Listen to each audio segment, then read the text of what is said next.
El olor era lo primero que te golpeaba al entrar en el taller de Leo. No era el hedor acre y químico de los concesionarios modernos, sino un aroma profundo, casi orgánico, una mezcla compleja de aceite de motor caliente, el ozono metálico de la soldadura y el leve perfume a café quemado de la cafetera que tosía en un rincón. Para Leo era el olor de casa, más real y reconfortante que el ambientador de lavanda que Isabela insistía en enchufar en cada rincón de su pequeño piso en Vallecas.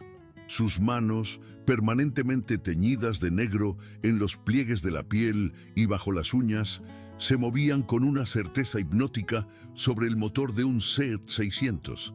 No eran las manos de un simple mecánico, eran las manos de un escultor, de un cirujano del metal. Cada tuerca aflojada, cada cable conectado era un acto de creación, un diálogo íntimo entre él y la máquina. El taller en sí era un santuario de la vieja escuela. Las paredes de ladrillo visto estaban cubiertas de herramientas colgadas con una organización caótica que solo él entendía. Calendarios de años pasados con chicas en bikini, descoloridos por el sol, colgaban junto a pósteres técnicos de motores V8. El suelo de hormigón estaba lleno de manchas oscuras, cada una cicatriz, la historia de un coche resucitado. En el centro de todo, su posesión más preciada no era una herramienta ni un coche, sino su mono de trabajo. Era de un azul marino desgastado, con parches en las rodillas y un desgarro en el hombro que había cosido torpemente. Llevaba el nombre de Vargas e Hijo, bordado en rojo sobre el bolsillo del pecho. El hilo deshilachado por el tiempo perteneció a su padre, y ponérselo cada mañana era un ritual, una forma de invocar su espíritu, de sentir su presencia a su lado. El tejido áspero contra su piel era un recordatorio constante de su legado. La dignidad del trabajo bien hecho, la honestidad de ganarse la vida con las manos. Era su armadura y su identidad, un testimonio de quién era y de dónde venía.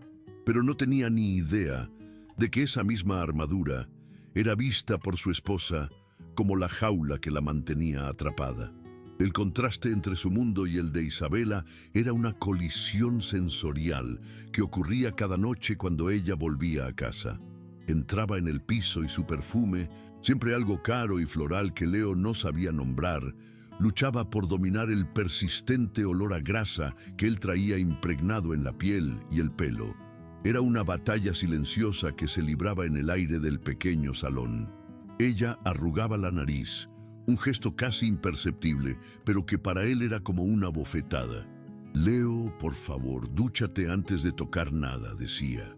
Su voz tensa con un cansancio que no era físico, sino existencial.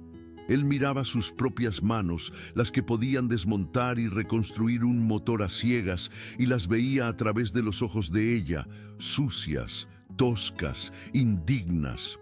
El objeto de su mayor desprecio era, por supuesto, el mono de trabajo. Lo llamaba ese trapo inmundo. Más de una vez lo había encontrado en el fondo del cubo de la basura, arrugado y mezclado con restos de comida, y él lo había sacado en silencio, lo había limpiado y lo había vuelto a colgar. Para ella, ese mono era la personificación de todo lo que odiaba de su vida. El sueldo de 25.000 euros al año, el piso en un barrio obrero, la ausencia de vacaciones en Marbella o cenas en restaurantes con estrellas Michelin que veía sin cesar en los perfiles de Instagram de sus antiguas compañeras de universidad. Era un recordatorio constante de que se había casado por debajo de sus posibilidades. Una frase que le había oído susurrar por teléfono a su madre.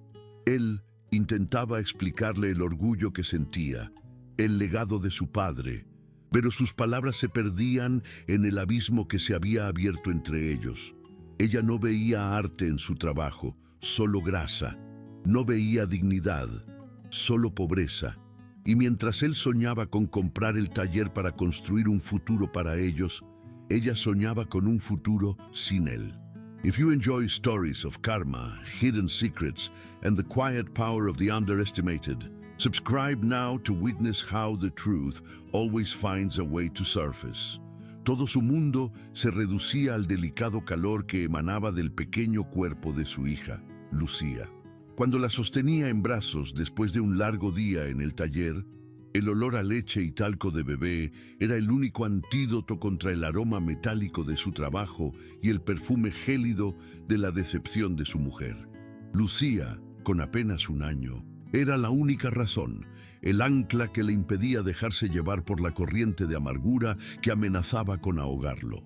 Cambiarle el pañal, darle el biberón, sentir sus diminutos dedos agarrando uno de los suyos, era un ritual de purificación. En esos momentos, no era un mecánico fracasado a los ojos de su esposa, era un padre, un protector, el centro del universo de un ser humano perfecto. Cada euro que lograba ahorrar, cada billete de 20 que escondía en una vieja lata de galletas, no era para un capricho o una cerveza con los amigos.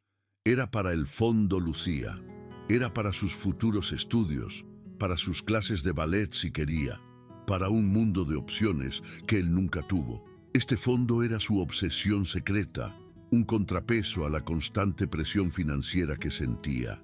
Isabela se quejaba del dinero constantemente.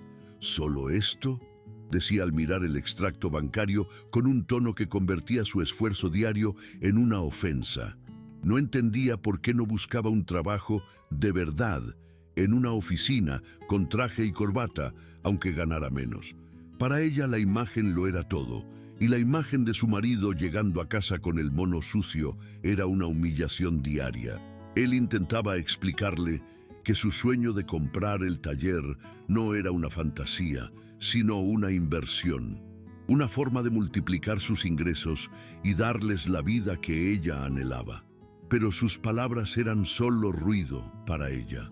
No sabía que el verdadero plan, la verdadera llave para ese futuro, estaba oculto bajo una lona polvorienta en la parte trasera del taller.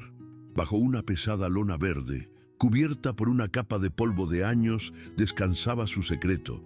No era solo un coche, era una leyenda, un fantasma de metal y óxido, un Shelby GT500 de 1967. Lo había encontrado por pura casualidad, abandonado en un pajar en un pueblo de Segovia, mientras buscaba piezas para otro cliente. A ojos de cualquiera, era un montón de chatarra. La pintura, alguna vez de un vibrante color azul, ahora estaba carcomida, mostrando parches de óxido del color de la sangre seca. Los neumáticos estaban podridos y el interior, destrozado por los roedores y la humedad, olía a descomposición. Pero Leo, con sus manos de experto, había sentido el alma de la bestia bajo el metal corroído. El chasis estaba intacto. El motor, aunque gripado, era el original, con los números de serie coincidentes. Era el equivalente automovilístico a encontrar un Goya perdido en un desván. El propietario era un enigmático coleccionista de Madrid, un hombre rico y anónimo que se comunicaba con él solo a través de un abogado. El trato era simple y demencial. Leo restauraría el coche hasta dejarlo en perfectas condiciones de concurso, usando solo su tiempo libre y sus propios recursos para las piezas iniciales. A cambio, cuando el coche se vendiera en una subasta de lujo, recibiría el 40% del precio final, una suma que, según sus cálculos más conservadores, podría superar el 1,5 millones de euros. Era una apuesta de todo o nada. Cada noche, después de que Isabela y Lucía se durmieran, él volvía sigilosamente al taller. Con una pequeña linterna como única luz, trabajaba durante horas, limpiando, catalogando, desmontando pieza por pieza. El proyecto se convirtió en su obsesión, su amante secreta.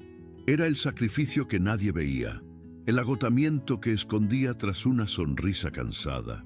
Este dinero no era solo para el taller, era su gran golpe, la sorpresa que silenciaría para siempre las quejas de Isabela y le demostraría que su trabajo sucio podía construir un imperio. El plan era perfecto. pero se basaba en la frágil premisa de que ella estaría a su lado para verlo. La propuesta de Isabela le pilló completamente por sorpresa. Una noche, mientras él mecía a Lucía para que se durmiera, ella se acercó y le rodeó el cuello con los brazos, un gesto que no le hacía desde hacía meses. Su voz era suave, casi un susurro. «Leo, creo que necesitamos una escapada, solo tú y yo y la niña, para reconectar». En su mente sonaron todas las alarmas. Era demasiado repentino, demasiado diferente a su comportamiento habitual. La miró a los ojos, buscando la sinceridad, pero solo encontró un brillo extraño, una determinación que confundió con entusiasmo.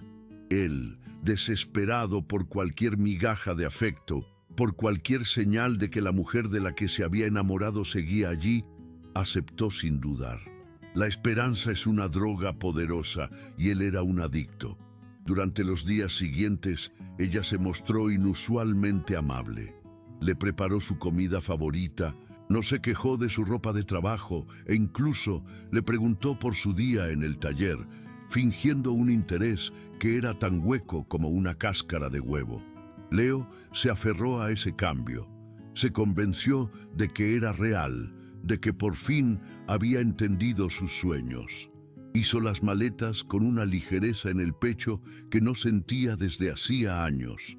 Metió los biberones de Lucía, sus pañales, un par de juguetes y su propia ropa, imaginando un fin de semana de paseos por el campo, de risas, de volver a ser la familia que siempre había querido. El viernes por la mañana, mientras colocaba la bolsa de la niña en el asiento trasero de su viejo Opel, ella le miró y dijo: «¿De verdad vas a llevarte eso?», señalando el mono de trabajo que él había doblado meticulosamente en el fondo de su maleta por si surgía alguna emergencia en el coche. Él, queriendo evitar una discusión, lo sacó y lo dejó sobre el banco del taller, sintiendo una extraña punzada de desnudez, como si estuviera dejando atrás una parte de sí mismo. El viaje por la autovía A1 transcurrió en un silencio denso y pesado, solo roto por el murmullo del motor y los balbuceos ocasionales de Lucía en su sillita. Leo intentó varias veces iniciar una conversación, comentando el paisaje árido de la meseta castellana, recordando anécdotas de viajes pasados, pero las respuestas de Isabela eran monosílabos cortantes. Sí, no, Tenía la mirada fija en la pantalla de su móvil, sus pulgares moviéndose a una velocidad frenética sobre el cristal. Una sonrisa fugaz se dibujaba en su rostro de vez en cuando, una sonrisa que él sabía que no era para él. El aire dentro del coche se sentía viciado, cargado de palabras no dichas y de una tensión que casi podía tocar. Él apretaba el volante, sus nudillos blancos, sintiendo cómo la esperanza que había albergado se desvanecía con cada kilómetro que pasaba. Esto no era una escapada para reconectar, era una procesión, un lento avance hacia un destino que no comprendía, pero que empezaba a temer. Lucía era la única fuente de luz en esa atmósfera opresiva. Él la miraba por el espejo retrovisor, su pequeña cabeza apoyada contra el lateral de la silla, durmiendo plácidamente, ajena a la fractura que se estaba produciendo en el asiento delantero. Su inocencia era a la vez un consuelo y una tortura. Quería protegerla de todo, pero ¿cómo podía protegerla de la frialdad de su propia madre? Cada vez que Isabela tecleaba en su teléfono, Leo sentía una punzada de celos y resentimiento. ¿Con quién hablaba? ¿Qué era tan importante que no podía prestarle atención a su familia durante un viaje que supuestamente era para ellos? La veía como una extraña, una mujer hermosa sentada a su lado, pero cuya mente y corazón estaban a millones de kilómetros de distancia. Fue ella quien decidió parar. «Necesito un café», anunció de repente, como si despertara de un trance. Señaló una salida que llevaba a un área de servicio desolada, una de esas paradas anónimas que salpican las autovías españolas. El lugar parecía sacado de una película de terror de bajo presupuesto. Un único edificio de hormigón con las ventanas sucias, una gasolinera con un par de surtidores oxidados y un aparcamiento casi vacío, salvo por un par de camiones cuyos conductores dormían en las cabinas. El sol de la tarde proyectaba sombras largas y siniestras. Un viento polvoriento barría el asfalto, levantando pequeños remolinos de basura. ¿Aquí?, preguntó Leo, incrédulo. Hay una mucho mejor a 10 kilómetros. Ella le lanzó una mirada gélida. He dicho que necesito un café ahora. Su tono no admitía réplica. Aparcó el coche lejos de la entrada, en el extremo más alejado del aparcamiento, junto a una valla metálica. El silencio que siguió al apagar el motor fue ensordecedor.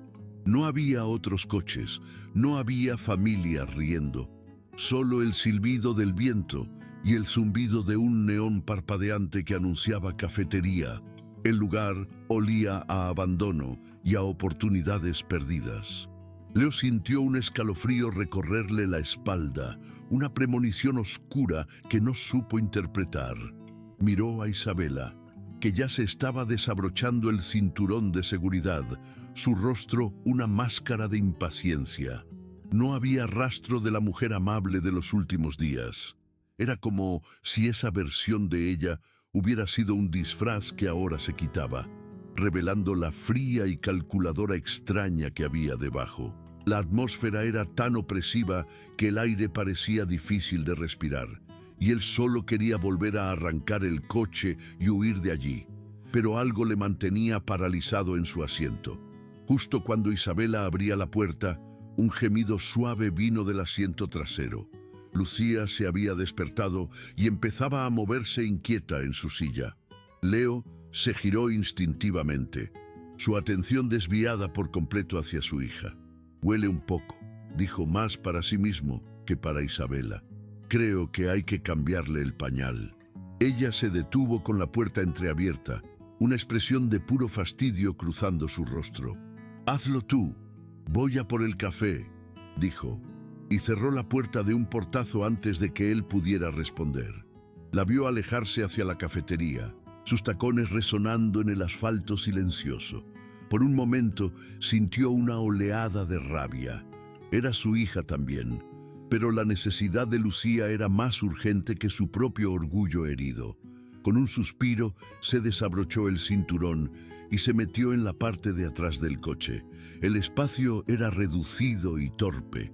Tuvo que contorsionar su cuerpo para sacar a la niña de la sillita y tumbarla sobre el asiento. Abrió la bolsa de los pañales, un caos de toallitas, cremas y juguetes. Mientras buscaba un pañal limpio, sus movimientos eran automáticos, perfeccionados por meses de práctica. Le habló a Lucía en voz baja y tranquilizadora, haciéndole carantoñas para que no llorara. El mundo exterior se desvaneció. En ese momento solo existían él y su hija en la burbuja íntima del asiento trasero del coche. El sonido del velcro del pañal limpio al cerrarse fue extrañamente satisfactorio. Leo sonrió, colocando a Lucía de nuevo en su sillita y abrochándole el arnés con cuidado. Le dio un beso en la frente y ella le devolvió una mirada de confianza absoluta. «Ya está, princesa», susurró. Fue entonces, al levantar la vista hacia el espejo retrovisor, cuando su mundo se hizo añicos. Vio la escena como si estuviera sucediendo a cámara lenta, cada detalle grabado a fuego en su cerebro. Un Mercedes G-Wagon blanco, reluciente y obscenamente caro, estaba aparcado justo detrás de la puerta de la cafetería. La puerta del copiloto estaba abierta y vio a Isabela. Salió de la tienda, pero no llevaba ningún café en la mano. Caminó con una determinación que helaba la sangre, no hacia su coche, no hacia él y su hija, sino hacia el Mercedes. Un hombre mayor, con el pelo plateado y un traje caro, se bajó del asiento del conductor y le abrió la puerta. Ella le sonrió, una sonrisa radiante y genuina que él no había visto dirigida a él en años. Se inclinó y le dio un beso largo y apasionado, justo allí, a la vista de cualquiera que hubiera estado mirando. Leo se quedó sin aliento. El aire fue succionado de sus pulmones, dejando un vacío helado en su pecho. Era como ver una película de la que él no era el protagonista, sino un extra olvidado en el fondo. Observó, paralizado, cómo ella se subía al coche de lujo, cómo se acomodaba en el asiento de cuero, cómo se pasaba una mano por el pelo, como si se estuviera liberando de un gran peso. Y entonces, el Mercedes arrancó. El coche blanco se alejó, levantando una pequeña nube de polvo que se arremolinó en el aire antes de asentarse de nuevo en el asfalto. Isabela no miró atrás, ni una sola vez. No hubo una mirada de duda, ni un atisbo de remordimiento.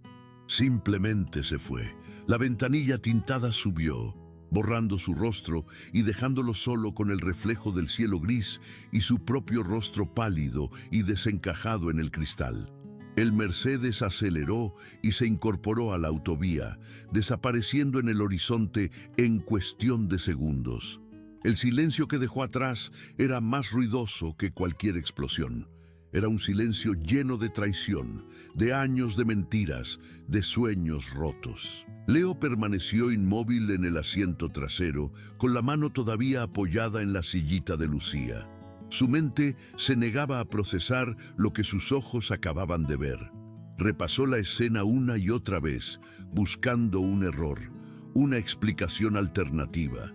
Quizás era un familiar, quizás era un malentendido, pero el beso, la forma en que ella se subió a ese coche, la finalidad de su partida. No había lugar a dudas. Lo había abandonado. Los había abandonado, a él y a su hija de 1 año, en una gasolinera en medio de la nada. El frío empezó a invadir su cuerpo, un frío que no tenía nada que ver con la temperatura exterior. Era el frío de la conmoción, del abandono absoluto.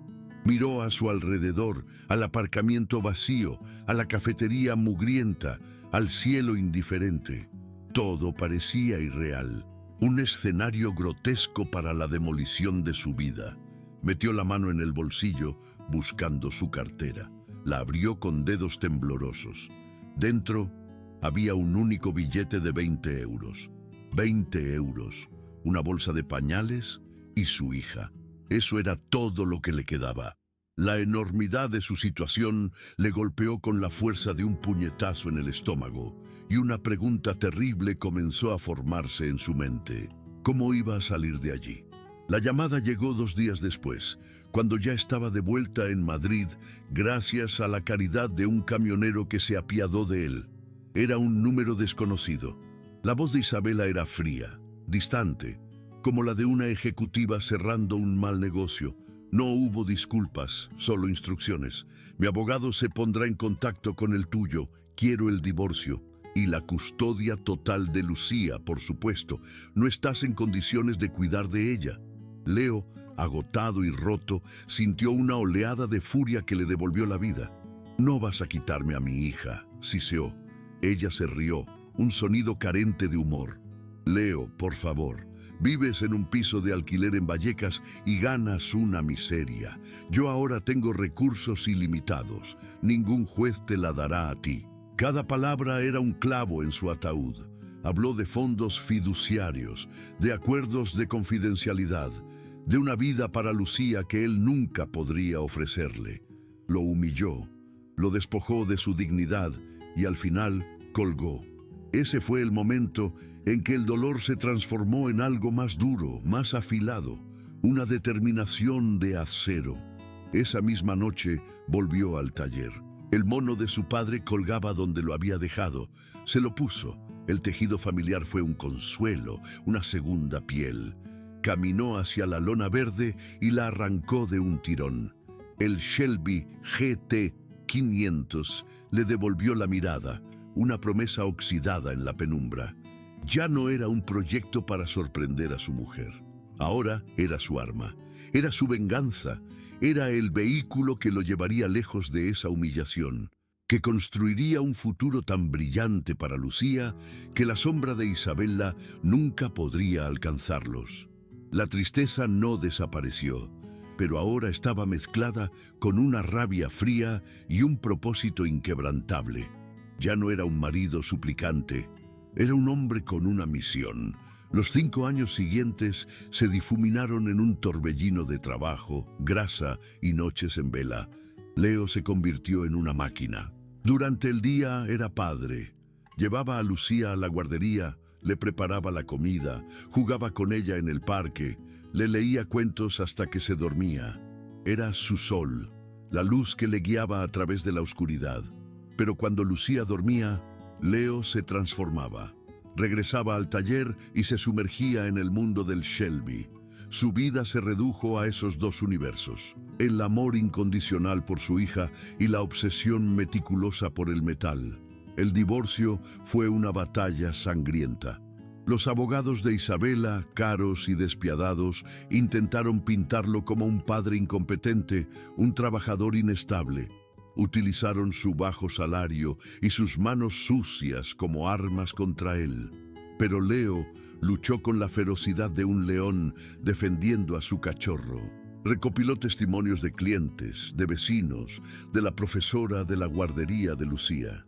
Demostró con hechos, no con palabras, que era un padre devoto y capaz. Al final, el juez le concedió la custodia compartida, una victoria que supo a gloria. Financieramente, estaba al límite. Cada euro que ganaba se dividía entre los gastos de Lucía, el alquiler y las piezas para el Shelby. Hubo noches en las que cenó solo pan con aceite para poder comprar un juego de juntas originales.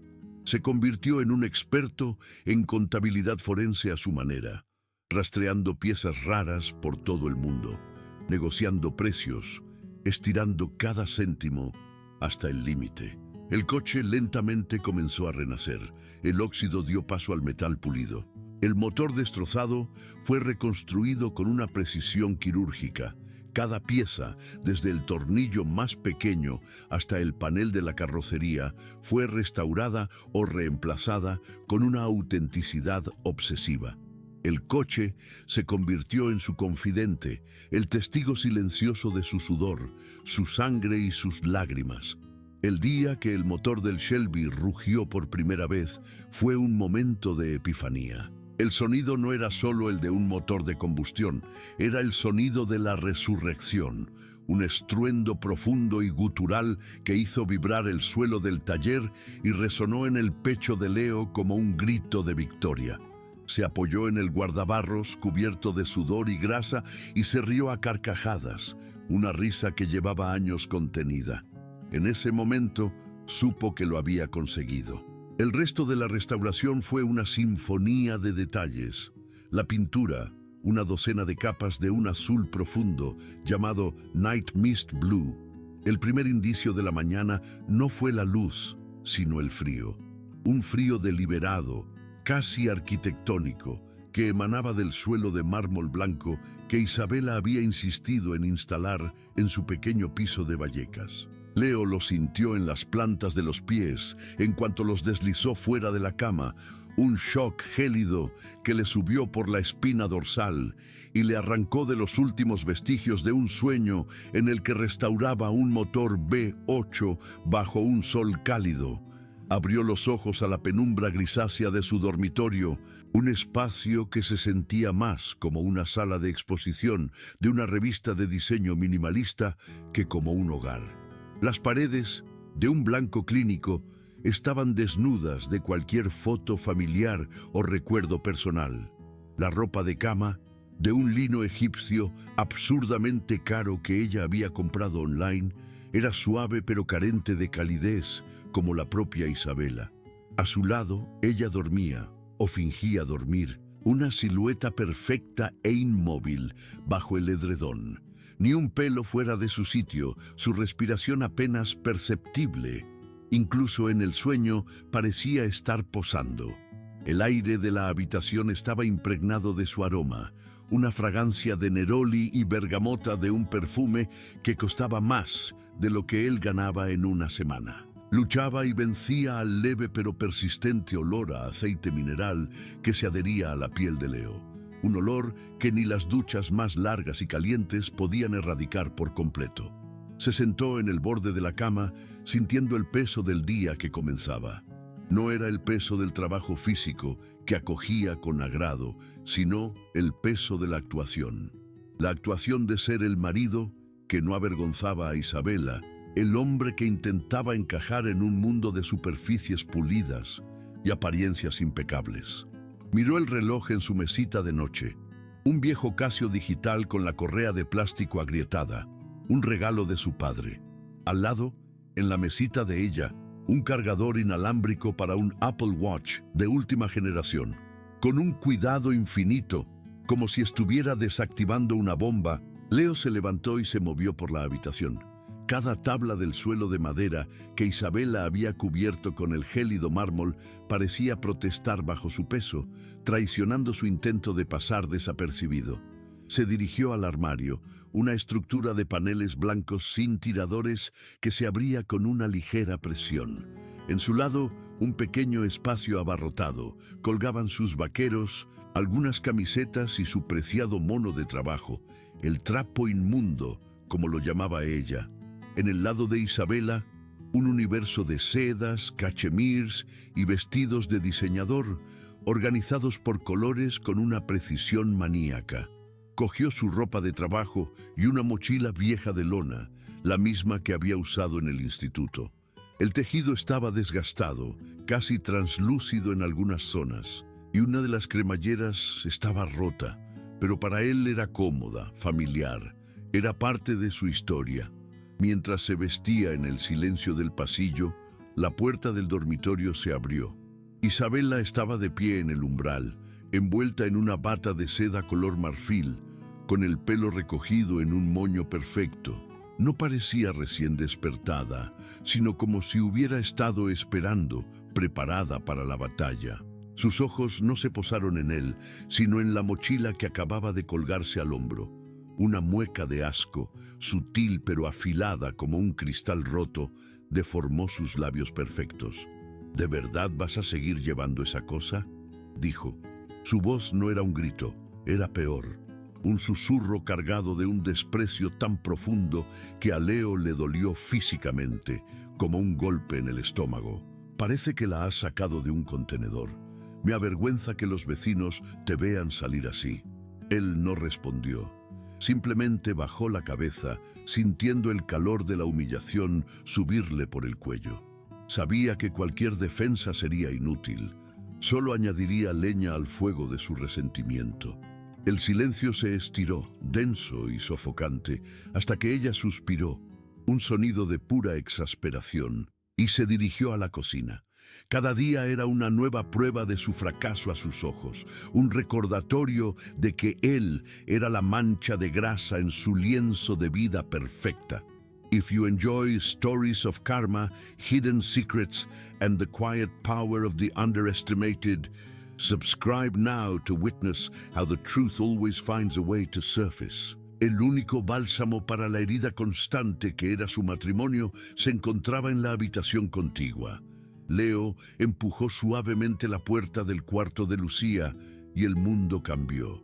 Aquí, el aire no olía a perfume caro ni a decepción, sino a la dulce fragancia de la inocencia, una mezcla de leche, talco para bebés y el aroma limpio de los pijamas de algodón. Lucía estaba de pie en su cuna, agarrada a los barrotes, esperándole con una sonrisa desdentada que iluminaba la habitación mucho más que la luz que se filtraba por la persiana. «Papá», balbuceó, y extendió sus bracitos hacia él. En ese instante, la humillación se disolvió. Leo se acercó y la levantó en brazos, sintiendo el pequeño y cálido cuerpo de su hija contra su pecho. Hundió la cara en su pelo suave y aspiró profundamente, como un hombre que lleva demasiado tiempo conteniendo la respiración. Sus manos, callosas y marcadas por cortes y quemaduras, las mismas manos que Isabela despreciaba, eran increíblemente gentiles mientras le acariciaban la espalda. Para Lucía, esas manos no estaban sucias. Eran fuertes, eran seguras, eran el único hogar que conocía. La llevó a la cocina. donde Isabela estaba preparando un batido verde en una licuadora cuyo zumbido sonaba agresivo en el silencio matutino. Ella apenas les miró. Su atención estaba fija en su teléfono, que sostenía con una mano mientras con la otra añadía cale y espirulina a la máquina. Leo sentó a Lucía en su trona y empezó a prepararle su biberón, un ritual familiar que realizaba con la precisión de un cirujano. El contraste entre los dos desayunos era cómico y trágico a la vez. El batido verde vibrante de Isabela, un símbolo de su disciplina y su aspiración a un cuerpo perfecto, y la leche de fórmula tibia de Lucía, un alimento de puro amor y necesidad. Isabela finalmente levantó la vista de su teléfono, pero no para mirar a su hija, sino para enfocar la cámara hacia su batido, buscando el ángulo perfecto para una historia de Instagram. Leo sintió una punzada de amargura tan intensa que casi le hizo perder el equilibrio. Vivía con dos extrañas, una que lo adoraba incondicionalmente y otra para la que él era solo un accesorio vergonzoso en la vida que intentaba proyectar. «Ha llegado el recibo de la comunidad», anunció Isabela, sin levantar la vista de la pantalla de su móvil mientras Leo le daba el biberón a Lucía. La frase cayó en el aire como una piedra en un estanque, rompiendo la frágil paz del momento. El tono no era informativo, era una acusación. Leo sintió cómo los músculos de su espalda se tensaban. Sabía lo que venía después. Era una rutina tan predecible como el amanecer. Y la factura de la luz es ridícula. ¿Dejas las luces del taller encendidas por la noche o qué? Él negó con la cabeza, sin apartar la vista de Lucía, que succionaba felizmente su biberón. «No, Isabela, sabes que lo compruebo todo antes de irme». Ella finalmente dejó el teléfono sobre la encimera de Silestone, el gesto exageradamente ruidoso. Se cruzó de brazos y le miró, y su mirada era la de un fiscal a punto de interrogar a un acusado. «No lo entiendo, Leo. Simplemente no lo entiendo. Mis amigas van a Bali de vacaciones. Las mujeres de mi clase de yoga están redecorando sus cocinas. Y yo estoy aquí, contando céntimos para pagar la factura de la luz». Cada palabra estaba diseñada para herir, para hacerle sentir pequeño, incompetente. «El taller va bien», dijo él en voz baja, casi una súplica. «Si consigo ahorrar un poco más, podré hacer una oferta para comprarlo. Entonces las cosas cambiarán, te lo prometo». Ella soltó una risa corta y sin alegría, un sonido que era como el rasgar de un metal. «Comprar ese antro grasiento, ese es tu gran plan. ¿Para qué? ¿Para que puedas pasar aún más tiempo cubierto de porquería por un sueldo que apenas nos da para vivir? Tienes que ser más ambicioso, Leo. Tienes que pensar en el futuro de tu hija». La mención de Lucía fue el golpe de gracia, el giro del cuchillo. Usar a su hija como un arma para subrayar su fracaso. Él apretó la mandíbula con tanta fuerza que le dolieron los dientes. Un torrente de réplicas furiosas y defensas apasionadas atascado en su garganta. Quería gritarle sobre el Shelby, sobre el plan secreto que lo cambiaría todo, sobre el sacrificio que estaba haciendo cada noche, pero no podía. El secreto era su única carta, su única esperanza, y revelarlo ahora sería admitir la derrota. Así que, una vez más, tragó su orgullo y su rabia, dejando que la humillación le llenara como un veneno lento. El silencio que se instaló fue su respuesta, una admisión de culpabilidad que ella aceptó con una sonrisa de suficiencia, sin saber que su arrogancia estaba alimentando una resolución que un día la destruiría. Leo salió del piso sintiendo que la puerta, al cerrarse, era como la tapa de un ataúd sellándose. El aire viciado y tenso del interior fue reemplazado instantáneamente por el aire fresco y vibrante de la mañana de Vallecas, el olor a café de la panadería de abajo, el sonido de las persianas metálicas subiendo, los saludos de los vecinos que se cruzaban con él en el portal. Era el mundo real, un mundo donde la gente trabajaba, luchaba y se trataba con una decencia básica. Se subió a su vieja Vespa, que tosía y petardeaba antes de arrancar, y se sumergió en el tráfico de la ciudad. El viaje al taller era su descompresión diaria. Cada calle que le alejaba de su piso de diseño y le acercaba al corazón del polígono industrial era un paso más hacia su verdadero yo. Dejaba atrás al marido fracasado y se convertía, metro a metro, en el maestro artesano, el hombre respetado por su talento y su honestidad. Al llegar, el olor del taller le recibió como un abrazo. La mezcla familiar de aceite, metal y disolvente era su verdadero perfume, el aroma de la creación, del propósito. Saludó a su jefe, el viejo Vargas, que le dio una palmada en la espalda y le ofreció un café de máquina, amargo y reconfortante. Aquí, sus manos manchadas de grasa no eran un motivo de vergüenza, sino una medalla de honor, la prueba visible de su habilidad. Se puso el mono de su padre, el tejido áspero y familiar contra su piel, y se sintió completo, como un caballero poniéndose su armadura. Durante el día se perdió en el ritmo de su trabajo, diagnosticando problemas, cambiando piezas, devolviendo la vida a motores que otros habían dado por muertos. Pero bajo la superficie de su concentración, la humillación de la mañana seguía ardiendo como un carbón incandescente. Y cuando el último cliente se fue y la noche cayó sobre el taller, caminó hacia la parte trasera, hacia la lona polvorienta que ocultaba su secreto. La apartó y la silueta del Shelby GT 500 apareció en la penumbra. No era solo un coche, era su justicia. Era la promesa silenciosa de que un día el mundo, y especialmente Isabela, verían su verdadero valor, no a través de sus manos sucias, sino a través de la obra maestra que esas manos eran capaces de crear. El punto de inflexión no fue un grito ni un portazo, fue el silencio. Isabela llegó a casa pasadas las 11 de la noche, mucho después de que Lucía se hubiera dormido y el eco de sus cuentos de buenas noches se hubiera desvanecido en el piso. Leo la esperaba en el sofá, fingiendo ver un partido de fútbol que no le interesaba, el volumen tan bajo que apenas se oía. La puerta se abrió y ella entró, no con el aire cansado de alguien que sale de una reunión de trabajo tardía, sino con un resplandor, una energía vibrante que llenó la habitación y asfixió el poco aire que quedaba. Su piel parecía luminosa, sus ojos brillaban con una alegría que él no había visto dirigida hacia él en años, quizás nunca. Llevaba el mismo vestido con el que se había ido por la mañana, pero parecía diferente, como si lo hubiera llevado a un lugar donde encajaba perfectamente. Y luego estaba el olor. No era solo su perfume caro de siempre.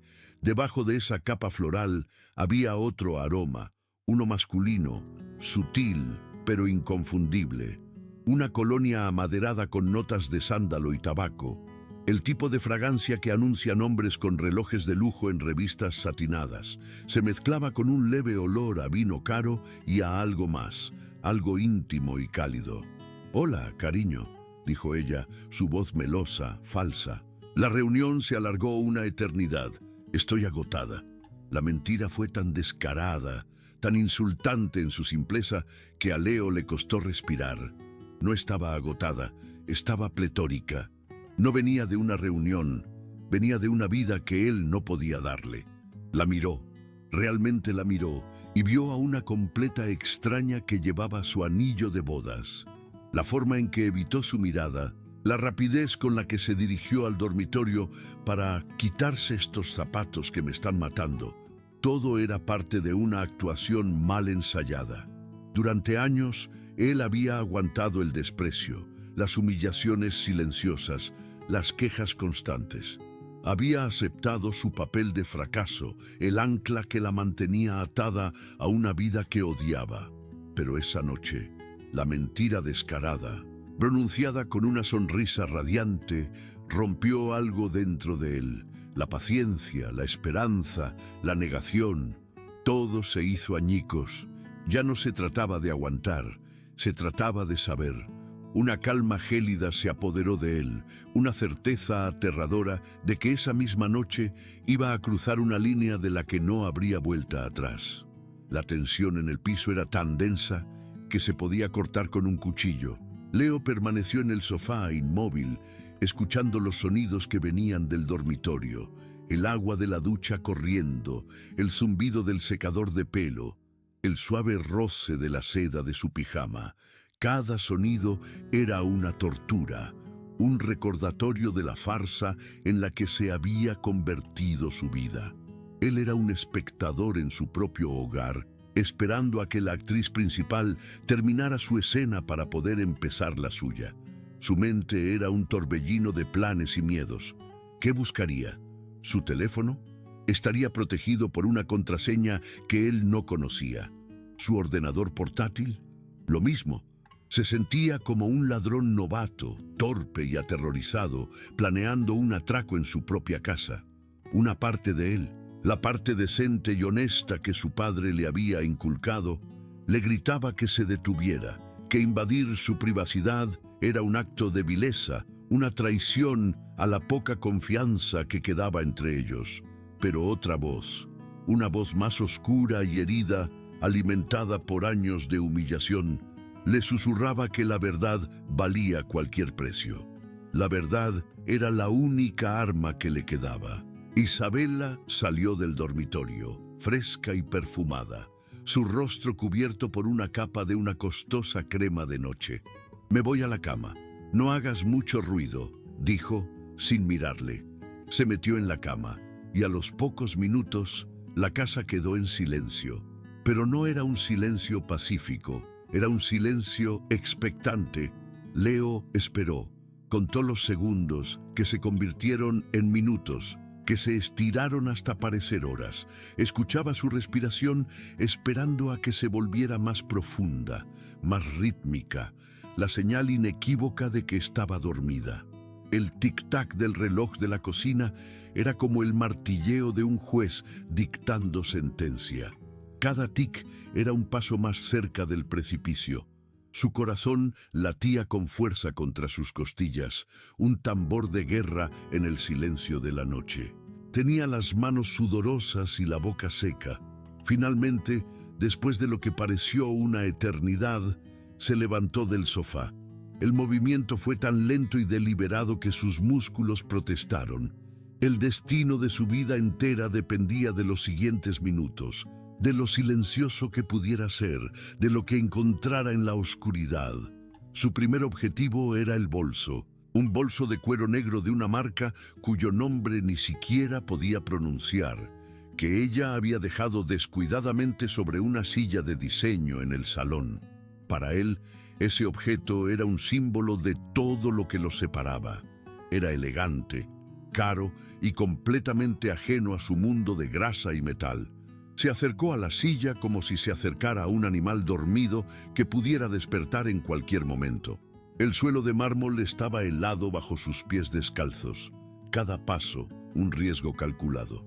La luz de la luna se filtraba por las persianas, creando rayas de luz y sombra que convertían los muebles familiares en formas extrañas y amenazantes. Se arrodilló junto al bolso, su respiración contenida en el pecho.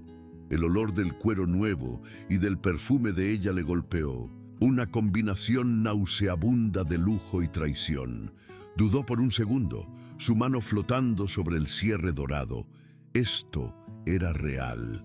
Estaba a punto de violar el último vestigio de su intimidad. La imagen del brillo en los ojos de ella al llegar a casa le dio el empujón final. Con dedos temblorosos abrió el cierre magnético. El clic suave sonó en el silencio como un disparo. Metió la mano dentro, la piel callosa de sus dedos rozando el forro de seda. Tanteó en la oscuridad, un estuche de gafas de sol, un tubo de pintalabios frío y pesado, las llaves de casa. Sacó su cartera, una pieza de marroquinería a juego con el bolso. La abrió. Dentro, varias tarjetas de crédito a su nombre, de bancos con los que él no tenía ninguna relación. Y luego lo vio.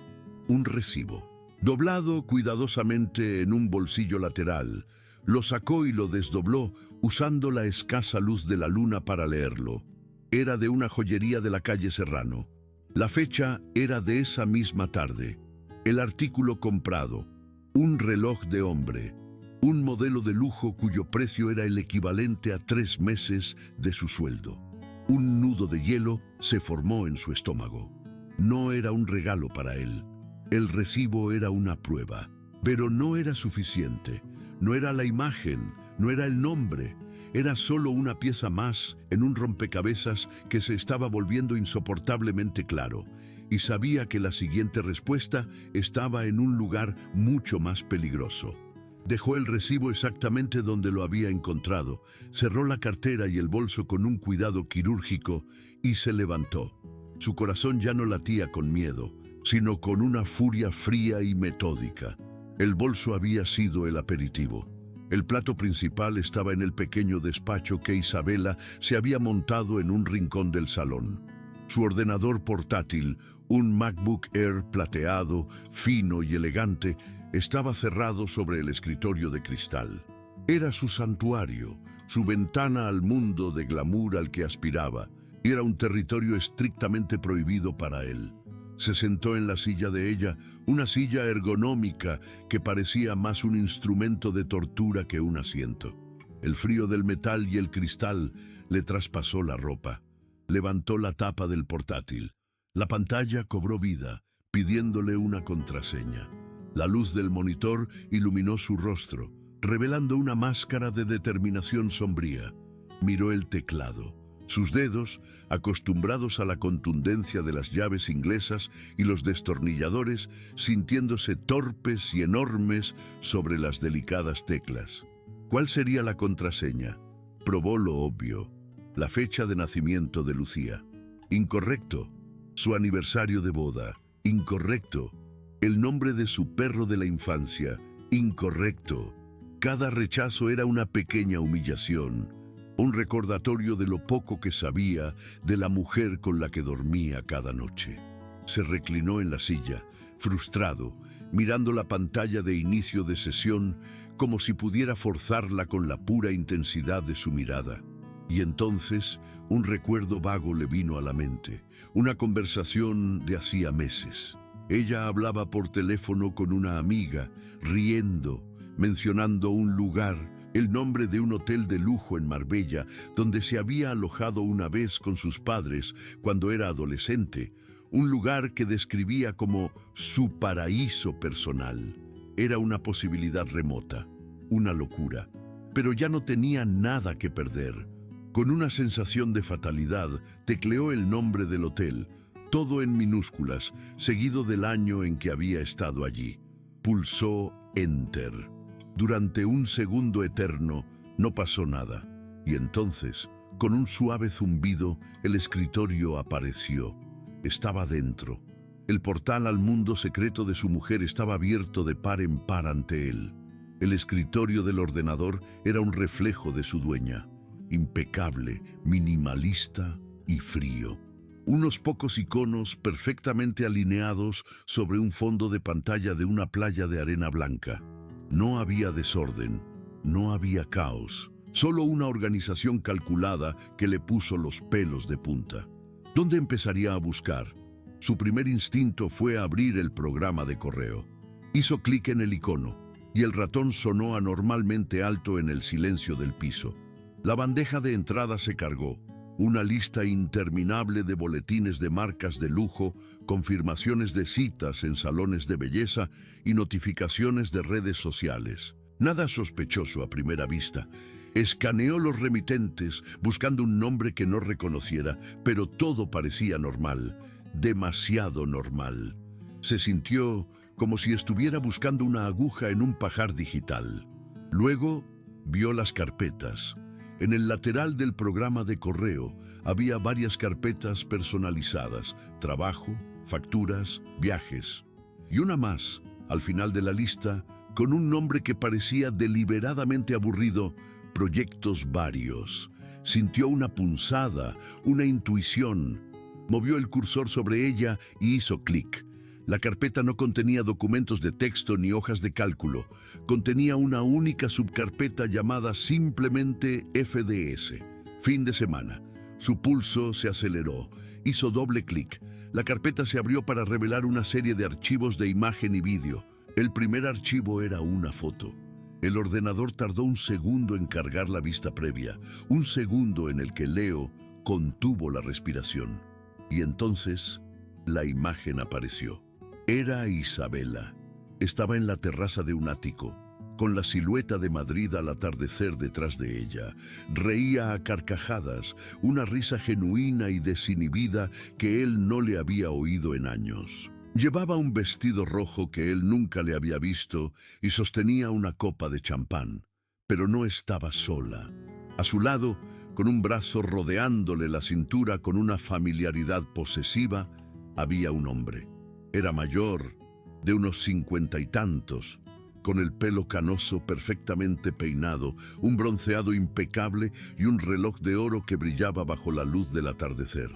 No era una foto de amigos. Era una foto de amantes, la forma en que ella se inclinaba hacia él, la forma en que la mano de él descansaba sobre la curva de su cadera, la alegría sin filtros en su rostro.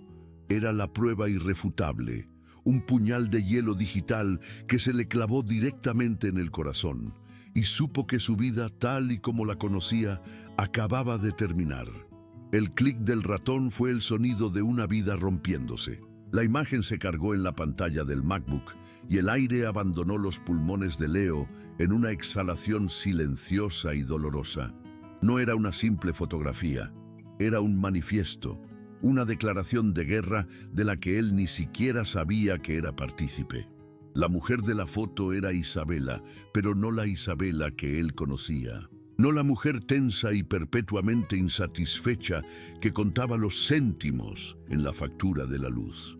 Esta Isabela estaba radiante, bañada por la luz dorada de un atardecer sobre los tejados de Madrid, con una copa de champán en una mano y una risa tan genuina que a Leo le dolió físicamente verla.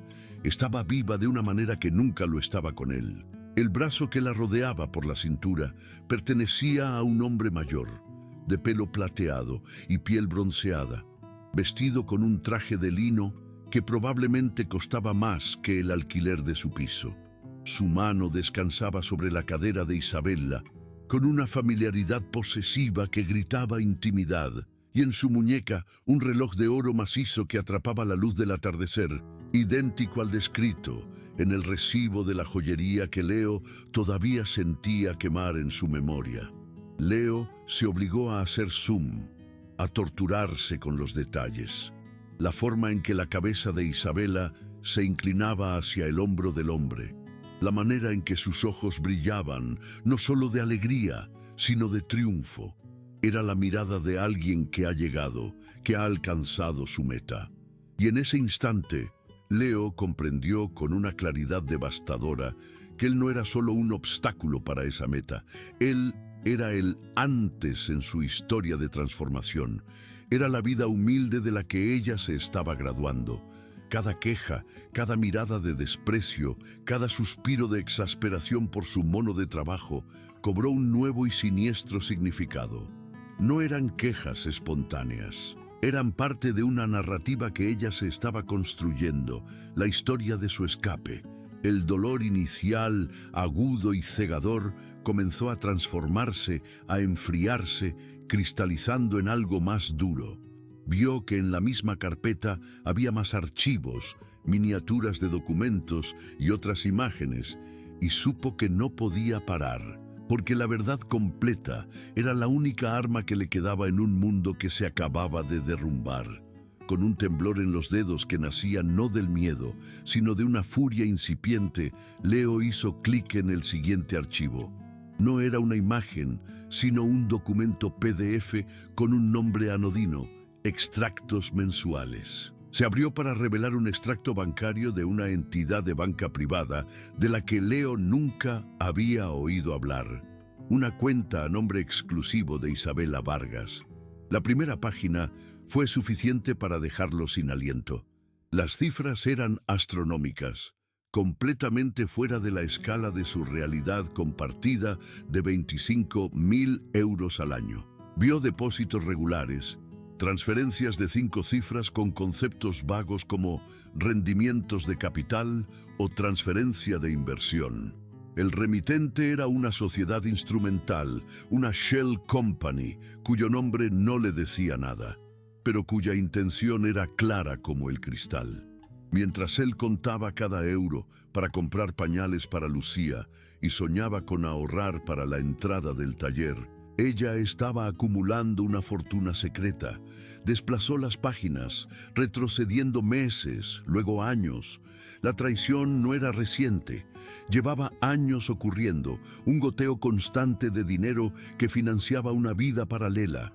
Vio los cargos, boutiques de lujo en la calle Serrano, fines de semana en hoteles de 5 estrellas en Marbella, cenas en restaurantes con estrellas Michelin a los que ella le había dicho que algún día irían cuando él fuera más ambicioso. La hipocresía era tan monumental que le provocó náuseas. Cada vez que ella le había humillado por su sueldo, cada vez que le había hecho sentir pequeño e inadecuado por no poder permitirse sus caprichos, lo hacía desde la comodidad de su propia riqueza oculta. No era que no tuvieran dinero, era que él no tenía dinero. Él era el proyecto de caridad, el marido proletario que le daba la coartada de una vida normal mientras ella operaba en otra estratosfera. La tristeza se evaporó por completo, reemplazada por un frío glacial. Esto no era un desliz ni una aventura, era una operación financiera, un engaño calculado y a largo plazo. Y allí, entre las cifras frías e impersonales, encontró el nombre de la empresa que realizaba las transferencias más cuantiosas: Promociones Inmobiliarias Velasco. Un nombre que se grabó en su cerebro como si estuviera marcado a fuego. El nombre Velasco era ahora la llave. Leo volvió a la lista de archivos de la carpeta FDS y vio varias cadenas de correos electrónicos guardadas como documentos. Abrió la primera.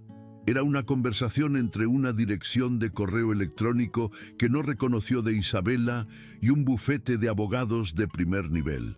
El asunto era estrategia de divorcio y custodia.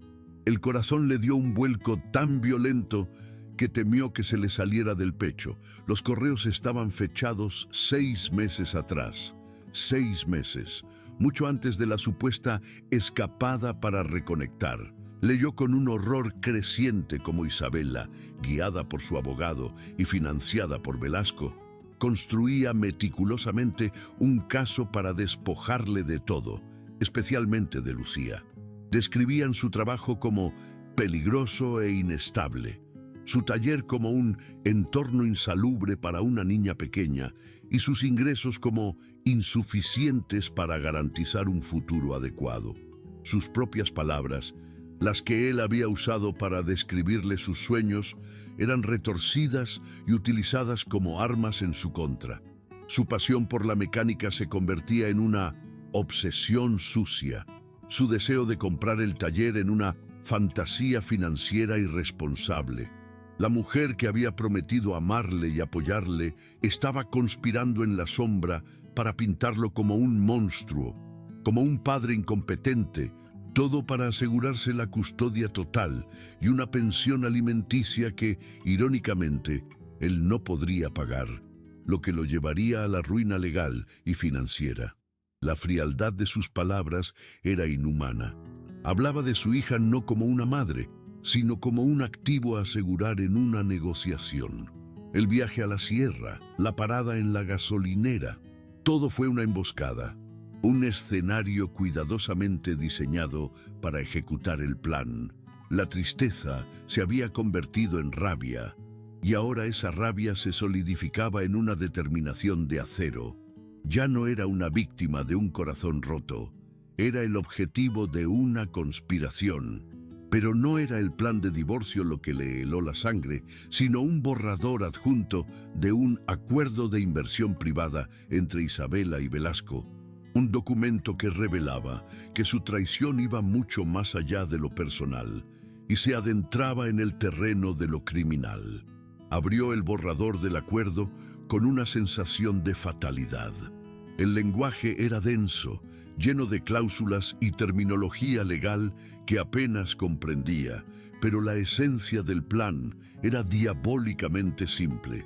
Velasco, a través de su empresa, iba a proporcionar a Isabela los fondos necesarios para hacer una oferta de compra por el taller de Vargas. La idea era que ella se lo presentara a Leo como una sorpresa, un gesto de fe en su talento, una forma de invertir en su futuro juntos.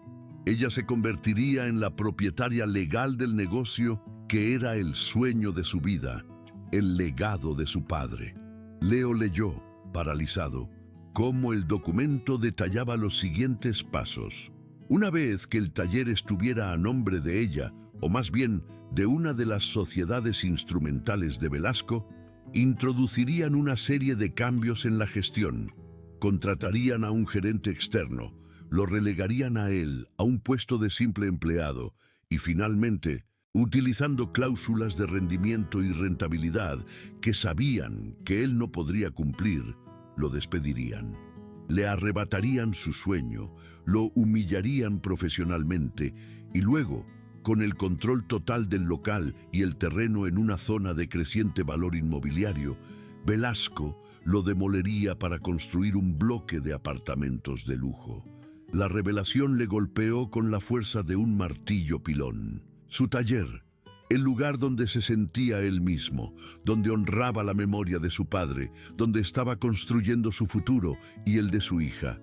Para ellos, no era más que un solar, una propiedad a liquidar. Cada vez que Isabela había fingido interés en sus progresos, cada pregunta sobre el viejo Vargas y sus planes de jubilación no era apoyo, era espionaje. Se dio cuenta de que él no era una persona para ellos, era un problema a resolver, un daño colateral en una operación inmobiliaria, y en su arrogancia nunca se preguntaron si un hombre con las manos sucias podría tener un secreto de 1.000.000 de euros escondido bajo una lona polvorienta. Leo cerró la tapa del MacBook. El suave clic resonó en el silencio del piso como el cerrojo de una celda. Se levantó y miró a su alrededor. El mármol blanco, los muebles minimalistas, las paredes vacías. Ya no lo veía como un hogar de mal gusto, sino como el escenario de un crimen, la base de operaciones del enemigo. El dolor seguía allí, una masa pesada y fría en el fondo de su estómago, pero ya no era paralizante. Ahora era combustible, la imagen de Lucía durmiendo inocentemente en su cuna, ajena a que su propia madre la estaba utilizando como una pieza en un tablero de ajedrez, se proyectó en su mente. Una furia protectora, más pura y poderosa que cualquier cosa que hubiera sentido antes, barrió cualquier atisbo de autocompasión. No iba a permitir que ganaran, no iba a ser la víctima que ellos habían planeado. Entendió con una claridad meridiana que una confrontación directa sería un suicidio. Ellos esperaban que gritara, que la acusara, que se comportara de forma emocional e irracional. Eso solo serviría para confirmar la falsa narrativa que habían construido para el juez. No, no les daría esa satisfacción. Sería silencioso, sería invisible, jugaría su mismo juego, pero con una ventaja que ellos desconocían. Volvió a sentarse, abrió de nuevo el portátil y sacó de su vieja y raída mochila de lona una memoria USB. La insertó en el puerto con una mano firme. Empezó el proceso, metódico y preciso, de copiar cada archivo, cada extracto bancario, cada correo electrónico incriminatorio. Ya no era un marido traicionado hurgando en los secretos de su mujer. Era un hombre construyendo un arsenal. Cada byte de datos era una bala que guardaba para una guerra que ellos habían empezado y que él, de eso estaba seguro, terminaría. Salió del piso antes de que el primer rayo de sol tocara las calles de Madrid, cerrando la puerta tras de sí con un cuidado que ya no nacía del miedo a despertar a Isabela. sino de la fría precisión de un operativo que abandona una zona de vigilancia. El aire de la madrugada, fresco y con olor a asfalto mojado por los servicios de limpieza, fue como una bofetada de realidad que le limpió los últimos vestigios de la víctima que había sido. Ya no caminaba encorvado por el peso de la humillación. Sus hombros estaban rectos, su paso era firme. Cada movimiento imbuido de un propósito que no había sentido en años. La mochila de lona raída, que Isabela tanto despreciaba, ya no le parecía un símbolo de pobreza, sino un maletín de guerra. Dentro, en un bolsillo interior cosido por él mismo, la memoria USB descansaba como un artefacto explosivo esperando su detonación. No se dirigió al taller. En su lugar, caminó hacia una parada de autobús, mezclándose con los primeros trabajadores de la ciudad. Panaderos, barrenderos, su gente. Sacó su viejo móvil, ignoró la pantalla agrietada y buscó un contacto guardado como Don Ricardo Alfa. Era un empresario jubilado, inmensamente rico y solitario, cuyo Alfa Romeo de 1962 había resucitado de entre los muertos cuando los talleres de lujo lo habían dado por imposible. Leo no le había cobrado casi nada, fascinado por la belleza de la máquina, y el viejo le había dicho: «Me debes una, y yo a ti otra. No dudes en llamar si alguna vez el mundo se pone feo». El mundo se había puesto feo. Marcó el número, y mientras el autobús siseaba al abrir sus puertas, una voz somnolienta pero poderosa respondió al otro lado. Leo no suplicó.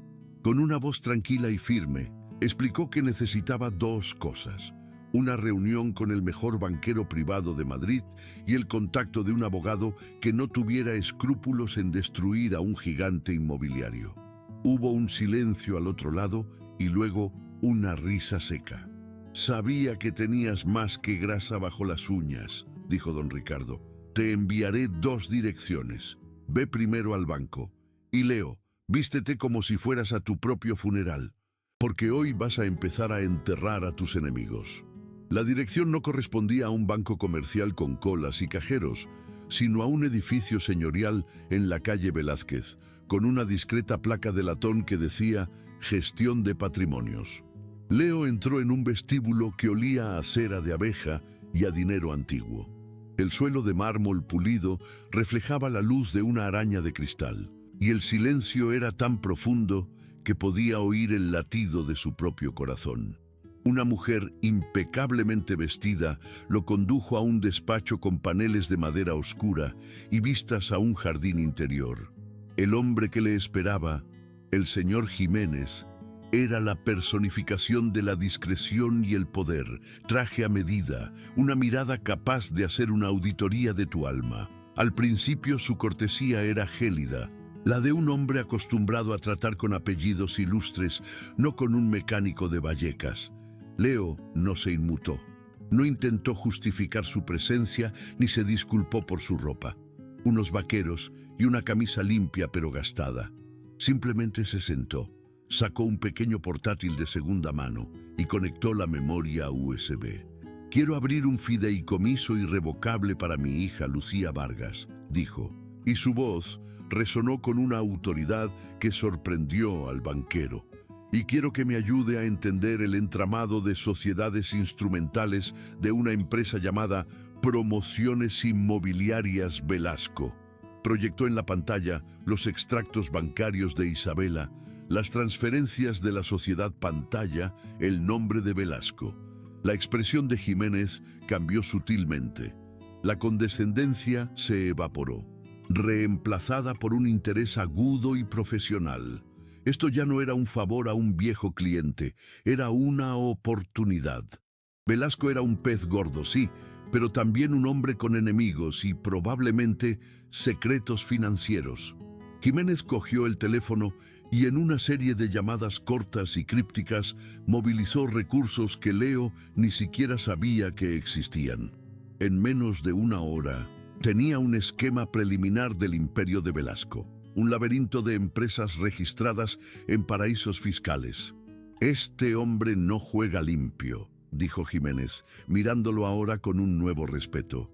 Y la gente que no juega limpio odia la luz.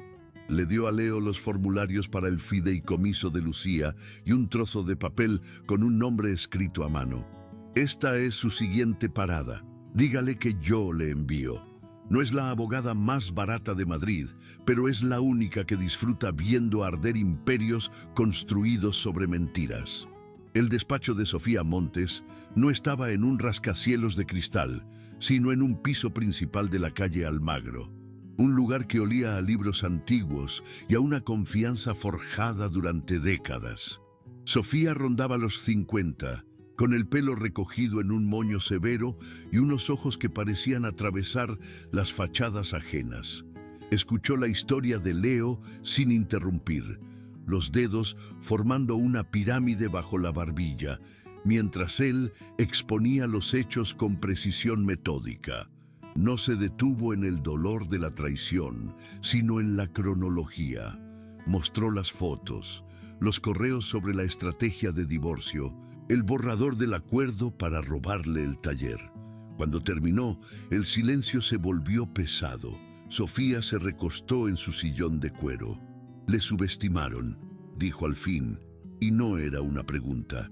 Vieron sus manos sucias y asumieron que su mente también lo estaba.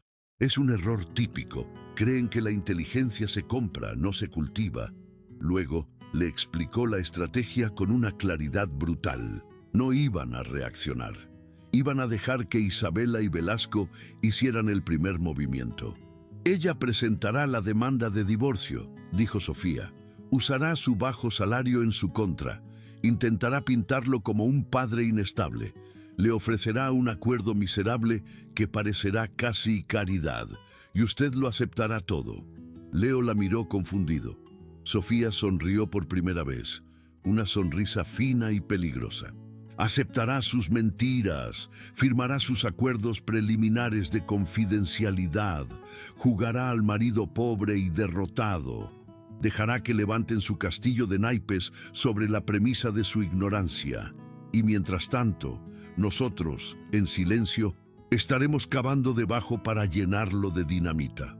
Habló de contabilidad forense, de rastrear cada euro escondido por Velasco y de presentar una contrademanda por fraude y conspiración que no solo lo salvaría del despojo, sino que amenazaría con desmontar el imperio entero. Pero para que esto funcione, concluyó, inclinándose hacia adelante, tiene que convertirse en el mejor actor del mundo, tiene que volver a esa casa y hacerles creer que han ganado. Regresar al piso fue el acto más difícil de su vida. Cruzar el umbral ya no era volver a casa, era infiltrarse en territorio enemigo. Cada objeto, antes familiar, parecía ahora parte del atrezo de Isabela. El jarrón de diseño del recibidor, quizá un regalo de Velasco. El robot de cocina nuevo, una indulgencia justificada con excusas endebles. El aire, impregnado con su perfume, ya no era solo molesto, le asfixiaba, era el olor de la traición. Se obligó a encarnar el papel, el hombre roto. Hundió los hombros, adoptó una mirada vacía y se movió con la lentitud de un animal herido. Cuando Isabela llegó esa noche, radiante y cargada de una energía que él sabía que no provenía de su trabajo, lo encontró en el sofá, mirando un punto fijo. Ella le lanzó una mirada de impaciencia con una pizca de lástima, la que se reserva a un mueble viejo que ya no combina. «¿Qué te pasa ahora?», preguntó sin preocupación genuina. «Nada, solo estoy cansado», respondió él en un murmullo apagado. Durante los días siguientes perfeccionó su actuación. Comía en silencio, evitaba su mirada y centraba toda su atención en Lucía, abrazándola con una desesperación que Isabela confundía con debilidad, como si fuera el último consuelo de un hombre fracasado. No sabía que cada abrazo era una promesa silenciosa, un juramento de protección. Leo se convirtió en un fantasma en su propia casa. Registraba llamadas susurradas, mensajes ocultos, nuevas mentiras añadidas a la montaña del engaño, y se deleitaba en su arrogancia, en la certeza de que lo creían demasiado simple para entender, sin notar que cada desprecio era otro clavo que él guardaba para el ataúd que le estaba construyendo. La verdadera arquitectura de su venganza, sin embargo, no se levantaba en bancos ni despachos. Se forjaba en el único lugar donde él era rey, el taller. El Shelby GT500 adquirió una nueva dimensión, una intensidad febril. Ya no era solo un proyecto para asegurar su futuro, era la forja de su arma definitiva. Cada pieza pulida, cada tornillo apretado, cada capa de pintura era furia canalizada en belleza perfecta. A través de Sofía, contactó con el abogado del propietario anónimo. No explicó su drama personal, solo afirmó que, por un cambio en sus circunstancias financieras, necesitaba blindar por contrato su 40%. Exigió una escritura irrevocable que le otorgara copropiedad del vehículo, un activo tangible e inmune a reclamaciones futuras en un divorcio. La respuesta fue rápida. El dueño, un magnate tecnológico que valoraba la discreción y el talento, aceptó y se mostró incluso impresionado por la previsión. Sus abogados redactaron un contrato férreo. Leonardo Vargas quedaba como socio oficial del proyecto Fénix. Se firmó ante notario y quedó guardado en la caja fuerte de Sofía Montes. Con el futuro financiero asegurado, Leo se concentró en el golpe final. La restauración estaba casi completa. El motor rugía con una potencia que hacía temblar el hormigón. La carrocería, de un azul Night Mist Blue tan profundo que parecía contener la noche entera, brillaba bajo las luces del taller. Contempló la máquina no solo como un coche, sino como un caballo de Troya. Isabela y Velasco planeaban robarle su taller, un lugar que para ellos era solo un solar. No tenían la menor idea de que dentro de aquel antro grasiento que despreciaban, se escondía un tesoro de 1,5 millones de euros, listo para reescribir el final. La llamada no vino de ella, sino de un número oculto, impersonal como una sentencia. Una secretaria, cortés hasta la crueldad, anunció una reunión inaplazable en un bufete prestigioso del distrito financiero. En 2 días, no era una invitación, era una citación. Leo colgó y miró el taller. El sol de la tarde atravesaba los ventanales sucios, iluminando el polvo que bailaba como diminutos fantasmas. El olor a aceite y metal lo envolvió, un consuelo familiar. Sabía que era el comienzo del fin que Sofía le había descrito. Los 2 días siguientes vivió en un limbo, una calma antinatural antes de la tormenta. En casa, continuó con el papel del derrotado, su silencio alimentando la confianza de Isabel. Ella se movía por el piso con ligereza, como si ya se hubiera quitado un peso de encima. Incluso tarareaba a veces una melodía alegre que a Leo le sonaba como una marcha fúnebre. Él se aferraba a Lucía, absorbiendo su inocencia como antídoto. La noche antes de la reunión se quedó junto a la cuna más de 1 hora, mirando su pecho subir y bajar, y en la oscuridad hizo un juramento. El incendio que estaba por empezar no la tocaría. A la mañana siguiente, mientras se vestía, Isabela lo miró con desdén y una anticipación extraña, casi perversa. «Ponte algo decente por una vez», dijo, eligiendo para sí un traje blanco impoluto que la hacía parecer un ángel vengador. Él obedeció, la camisa menos gastada, los vaqueros menos manchados. Su aspecto de cordero camino del matadero era parte del plan. La primera jugada de una partida donde el rival ni siquiera sabía que estaba en el tablero. La sala de reuniones era un cubo de cristal y acero suspendido sobre la Castellana. Las vistas desde el piso 30 estaban hechas para intimidar, para empequeñecer. Leo sintió el poder del lugar al cruzar el umbral. El aire acondicionado zumbaba con frialdad quirúrgica. La mesa, una losa de mármol negro, tan pulida que deformaba su reflejo, parecía diseñada para banquetes, no para funerales. En un extremo, Isabela y Velasco se sentaban como monarcas. Velasco, impecable en gris marengo, sonrió con condescendencia. Isabela era una estatua de hielo, afilada por el triunfo. El abogado, caro y aceitado, ordenaba papeles con precisión irritante. A Leo lo sentaron al otro lado, lejos, como un símbolo. Se sentó con la mirada baja y los hombros encorvados, encarnando la derrota. El abogado empezó su recital. Diferencias irreconciliables.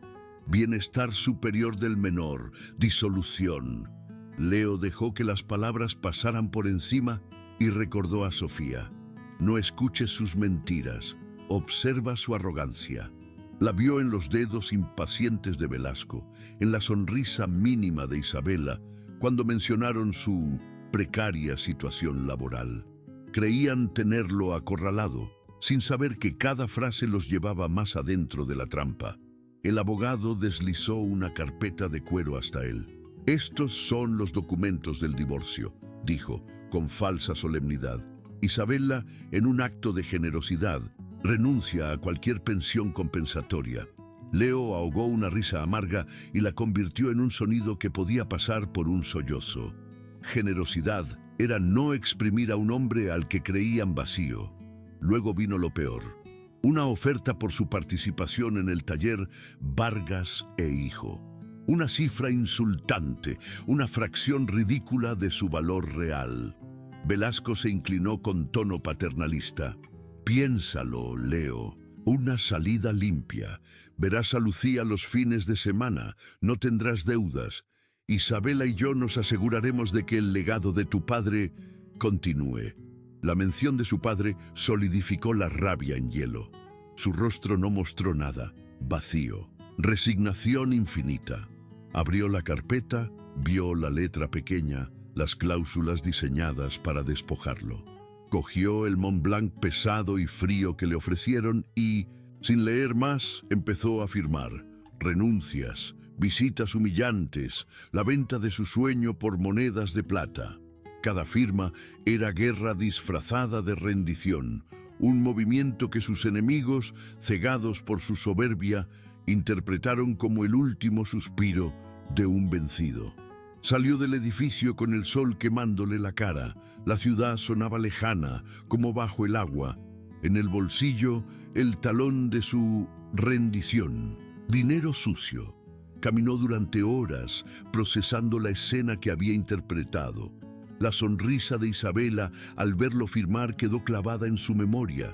No era felicidad, era alivio. La sonrisa de quien se quita un zapato que aprieta. Él ya no era una persona, era un trámite. La expulsión fue rápida y brutal. Sus cosas estaban en cajas baratas junto a la puerta, apiladas como basura. Isabela no le dejó pasar del recibidor. Le entregó ropas, libros, algunas fotos. Encima de una caja, con desdén deliberado, estaba el mono de trabajo de su padre. Leo lo sostuvo. El tejido áspero y familiar lo ancló. Lucía estaba con una niñera. «Para que no pasara por esto», dijo Isabela, crueldad envuelta en piedad falsa. Cuando tuvo todo en el rellano, ella se apoyó en el marco, brazos cruzados. «Es lo mejor para todos, Leo. Lo entenderás algún día». Y cerró. El clic del cerrojo fue definitivo. Un vecino salió del ascensor y lo miró con lástima. Pero Leo no sentía autocompasión. Mientras bajaba las cajas por las escaleras, una ligereza extraña lo invadió. Lo habían despojado de casa, taller y familia. Lo habían humillado, pero al dejarles creer que habían ganado, les había hecho bajar la guardia por completo. Y el hombre que salía por esa puerta ya no era una víctima. Era un depredador que acababa de marcar a su presa. El despacho de Sofía Montes no estaba en un rascacielos de cristal, sino en un piso principal de la calle Almagro. Olía a libros antiguos y a una confianza hecha con décadas. Sofía rondaba los 50, moño severo, ojos capaces de atravesar máscaras. Escuchó a Leo sin interrumpir, los dedos en pirámide bajo la barbilla, mientras él relataba con precisión quirúrgica la cronología. Fotos, correos sobre la estrategia de divorcio, el borrador para arrebatarle el taller. Cuando terminó, el silencio pesó como plomo. Sofía se recostó en su sillón de cuero. Le subestimaron, dijo sin rastro de duda. Vieron sus manos sucias y asumieron que su mente también lo estaba. Los ricos cometen ese error, creen que la inteligencia se compra. Luego fue directa. No iban a reaccionar. Dejarían que Isabela y Velasco movieran primero. Ella presentará la demanda, explicó. Usará su salario en su contra e intentará pintarlo como inestable. Le ofrecerá un acuerdo miserable, casi caridad, y usted lo aceptará. Leo frunció el ceño, pero Sofía sonrió, fina y peligrosa. Firmará sus acuerdos preliminares, tragará sus mentiras, hará de marido pobre y derrotado. Dejará que levanten su castillo de naipes sobre la idea de su ignorancia. Y mientras tanto, nosotros cavaremos debajo. Habló de contabilidad forense, de seguir cada euro oculto por Velasco, de una contrademanda por fraude y conspiración capaz de amenazar el imperio entero. Pero para que funcione, remató, inclinándose hacia adelante, tiene que actuar mejor que nunca. Vuelva a esa casa y haga que crean que ya ganaron. Regresar al piso fue su prueba más dura. Cruzar el umbral ya no era volver, era infiltrarse. Todo parecía atrezo de Isabela. El jarrón de diseño del recibidor, quizá regalo de Velasco, el robot de cocina nuevo comprado con excusas, el aire cargado con su perfume, ya no solo molesto, sino asfixiante, el olor mismo de la traición.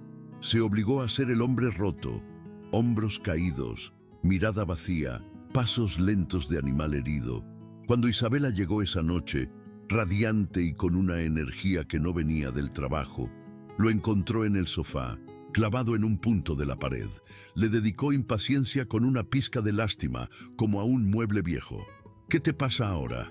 «Nada, estoy cansado», murmuró él. Los días siguientes perfeccionó su papel.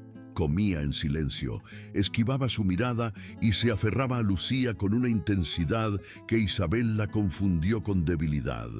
El último consuelo de un hombre vencido. Ella no sabía que cada abrazo era un juramento. Leo se volvió un fantasma en su casa, registrando llamadas susurradas, mensajes escondidos, mentiras nuevas. Y se alimentaba de su arrogancia. Creían que era demasiado simple para entender, sin ver que cada desprecio era un clavo más para el ataúd que él estaba construyendo. La venganza real, sin embargo, no se levantaba en bancos ni despachos. Se forjaba en el taller donde él era rey. El Shelby GT500 dejó de ser solo un proyecto. Se convirtió en su arma. Cada pieza pulida, cada tornillo apretado, cada capa de pintura era furia convertida en perfección. A través de Sofía, blindó su 40% con el propietario anónimo. No contó su drama. Habló de cambio de circunstancias y exigió una escritura irrevocable que lo hiciera copropietario del proyecto Fénix, inmune a un futuro divorcio. La respuesta fue rápida. El dueño, un magnate tecnológico, aceptó, impresionado por su previsión. Firmaron ante notario y el contrato quedó guardado en la caja fuerte de Sofía. Con el futuro protegido, Leo se centró en el golpe final. El motor rugía haciendo vibrar el hormigón. La carrocería, Night Mist Blue, profunda como la noche, brillaba bajo las luces. Lo contempló como un caballo de Troya. Isabela y Velasco querían el taller como un simple solar. Ignoraban que allí dentro se escondía un tesoro de 1,5 millones, listo para cambiarlo todo. La llamada no vino de Isabela, sino de un número oculto, frío como sentencia. Una secretaria anunció una reunión inaplazable en un bufete del distrito financiero. En 2 días. No era invitación, era citación. Leo colgó y miró el taller. El sol entrando por ventanales sucios, el polvo danzando como fantasmas, el olor a aceite y metal envolviéndolo. Era el inicio del final que Sofía había descrito. Vivió esos 2 días en una calma antinatural. En casa siguió con el papel del derrotado, su silencio alimentando la confianza de Isabela. Ella se movía ligera, tarareaba incluso, como si ya lo hubiera enterrado.